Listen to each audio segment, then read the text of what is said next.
আমায় ডাকছো? তুমি কি গো, সকালে উঠে একটু ঠাকুর দেবতার নাম করছি, তুমি আমার ঝাঁটা দেখালে? উঠুন ঝাড় দিচ্ছিলাম, তো হাতে ঝাঁটা থাকবে না তো কি রজনীগন্ধার স্টিক থাকবে?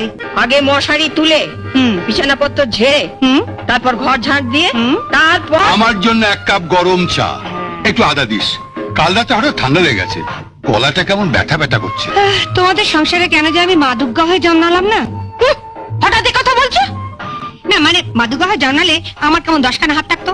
একখানা হাতে তোমার মশারি তুলতাম, আরেকখানাতে তোমার বিছানা চাদর পাল্টে দিতাম, আরেকখানা হাতে ঝাড় দিতাম, আরেকখানা মানে আদা আদা থেতলাতাম। শুনলে না, দাদা বললো আদা দিয়ে চা করে নিয়ে। আদাটা আগে না থেতলালে চাটা করবো কি করে? আগে থেতলাবো না ঝাঁটাবো? মানে মানে আগে উঠোতে ঝাঁটিয়ে দেবো না দাদার জন্য আদা থেতলে চা করেন? তোমার যা ইচ্ছে তাই করো, মেয়ে হয়েছে একখানা। আগে বরঞ্চ ঝাঁটাই। তুমি আমার উপর যা রেগে আছো, সব কাজ ফেলে দাদার জন্য আদা থেতলে চা করে আনলে তুমি আমার ভালো মানুষ দাদাটাকেই থেতলে দেবে।